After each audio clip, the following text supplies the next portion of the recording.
Amazon en 2026, tu as peut-être l'impression que c'est fini. Tu entends beaucoup de choses sur les réseaux comme quoi Amazon c'est mort, comme quoi c'est saturé. En fait, la question à te poser, c'est pas est-ce que Amazon c'est mort. La question à te poser, c'est est-ce que tu es prêt à faire ce que les autres ne sont pas prêts à faire. Là, tu vois, je me trouve actuellement en Chine. J'ai vu énormément d'usines, j'ai rencontré énormément de fournisseurs et c'est vrai que je repars avec un état d'esprit qui est totalement différent. J'étais beaucoup axé, c'est vrai, sur tout ce qui était branding dessus. Je suis un fanat de ça. Ça a beaucoup marché pour moi, ça a marché pour pas mal de personnes. Et c'est vrai que c'est très important. Mais je me rends compte aujourd'hui que si tu veux vraiment aller au-delà et si tu veux vraiment avoir un impact et surtout dominer en fait tes concurrents, ça va se faire au cœur du produit, c'est-à-dire le produit physique en lui-même. Et ça se trouve dans les usines, ça se trouve au niveau des fournisseurs. Tu as peut-être constaté, tu as peut-être lu que certaines niches, certains marchés étaient saturés. Oui, c'est vrai, il y a certaines niches où je ne conseille vraiment pas d'y aller, tout simplement parce qu'il y a énormément de bons vendeurs qui y sont et en fait, ça va être compliqué de trouver un produit où on peut se dire, bah tiens, je vais apporter quelque chose de mieux. Pour moi, la niche, elle est, hormis rajouter des trucs futuristes dedans, il n'y a pas grand chose à faire.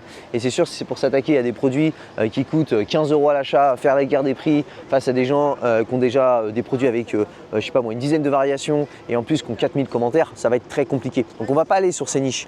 Il y a beaucoup de vendeurs chinois aussi, on l'entend. Bah, c'est normal, ils ont compris en fait que c'était assez simple en fait de vendre depuis la Chine et de s'installer sur Amazon. Donc il y a des niches où il y a pas mal de vendeurs. Mais par contre, je suis ici, je peux te dire une chose. Les Chinois, ils vont très vite. Donc ça, c'est une grande avance qu'ils ont sur nous. Par contre, ils ne sont pas très bons dans tout ce qui va être créativité, différenciation. Ils sont assez, comment te dire, assez binaires dans les choses. Et c'est là en fait que tu peux les battre. Moi, je suis sur le terrain, je les vois. Les produits, dès qu'on commence à rajouter des choses qui permettent d'aller un petit peu plus loin dessus, ils sont même limités en fait dans les interactions. Heureusement que j'ai mes agents sur place qui permettent d'aller plus loin dans les discussions parce que des fois, ils sont fermés. Et ce que je constate en fait, c'est qu'aujourd'hui, les vraies marques qui fonctionnent sur Amazon, je le vois en fait en voyant des usines, en parlant avec eux, je demande toujours quelles sont les marques qui lancent. Donc il y a des, de la confidentialité, donc je peux pas les filmer. Moi je tiens parole, je vais pas montrer les marques, même si c'est des potentiels concurrents qu'on pourrait avoir. Je le vois en fait les très très grosses marques, avec quelles usines ils travaillent, on va dedans. Et en fait il suffit souvent de modifier quelques métriques sur des moules, donc ça nécessite des fois de refaire des moules, de signer quelques contrats de partenariat, d'exclusivité, confidentialité aussi, ça on a un service juridique qui peut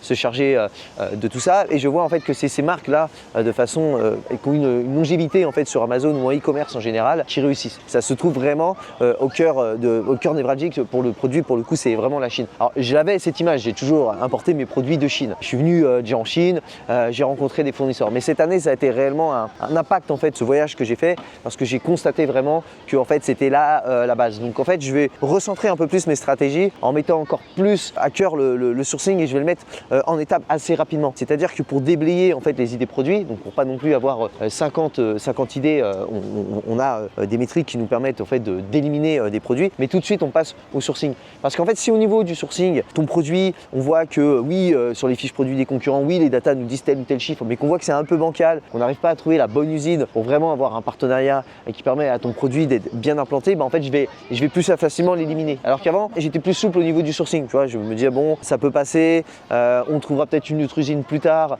Maintenant vraiment je mets ça au cœur du projet. Je vais pas dire non plus que c'est 90% dessus parce que la recherche produit, la validation des datas, les prévisionnels et tout, c'est extrêmement important. Comme je te dis souvent, avoir un très bon produit d'une très bonne qualité, d'un produit qui se vend pas, forcément il restera dans les stocks d'Amazon, donc ça ne sert à rien non plus. Et souvent les novices me parlent de marge. Oui, je veux gagner de l'argent en Chine, comment est-ce que je fais pour baisser mes coûts? Honnêtement, je vais vous dire quelque chose peut-être qui ne fera peut-être pas plaisir, mais sur le sourcing, il n'y a généralement pas grand chose à gratter en fait en augmentant les MOQ. Et je peux vous dire que des usines, des grosses usines, j'en ai visité cette année. J'en ai vu de nombreuses. Et entre un MOQ de 5000 pièces et un MOQ de 2000 pièces, des fois, honnêtement, sur un produit par exemple à 17 $, j'en ai vu, c'était 17,60 par exemple pour 2000 unités et ça passait à 17 $ pour 5000 unités. Mais c'était non négociable. Et même si on négociait, on parle de quelques centimes. Vous voyez, c'est pas là-dessus qu'on va gagner de l'argent. Donc moi, je suis plutôt de ceux qui vont plutôt faire plusieurs réassorts pour éviter de prendre trop de risques et d'avoir potentiellement un surstockage en Europe. Mais par contre,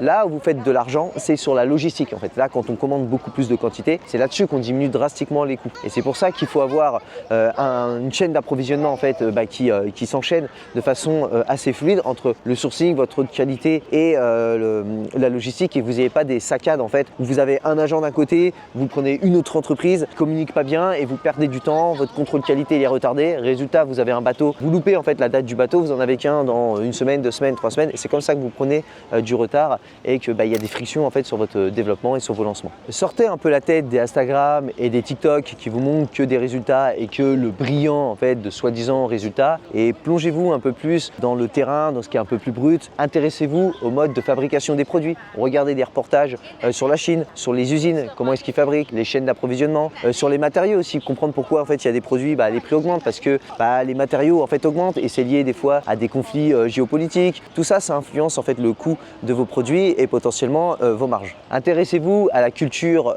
des Chinois dans le business, leur capacité à réagir très vite, aussi au mode de fonctionnement qu'ils ont qui peuvent nous paraître distants. Je vous ai parlé tout à l'heure du fait qu'ils n'étaient pas très créatifs. C'est vrai que c'est une problématique quand on discute, donc c'est là où on a une force. Donc utiliser les forces qu'on a, c'est d'être meilleur en branding, c'est d'être meilleur en créativité, en conception de produits. Eux, ils sont pas très bons dessus. Ils vont juste prendre un produit pour les vendeurs Amazon assez standard. Ils vont faire une palette de variations de couleurs et ils vont juste le vendre moitié prix que ce que vous pourriez faire, et c'est pas là-dessus qu'on va. Et ce conseil que je vous donne, je l'applique à moi-même. En ce moment, je suis en Chine, on est un dimanche. Les usines que je visite toute la semaine ne sont pas ouvertes. Vous voyez, les gens profitent de ce parc, donc je m'intéresse un petit peu à la culture, un petit peu à l'état d'esprit qu'il peut y avoir. C'est beaucoup plus zen le week-end. Je visite plusieurs parcs. Voilà, je me contente pas, comme certains qui viennent en Chine, juste de faire la foire de Canton, retourner à l'hôtel, manger dans un restaurant en prenant un taxi et retourner après se coucher à l'hôtel. Non, je visite, je regarde et je m'imprègne de tout ça, de toute cette énergie, parce que au final tout ça a un impact sur le sourcing. On comprend mieux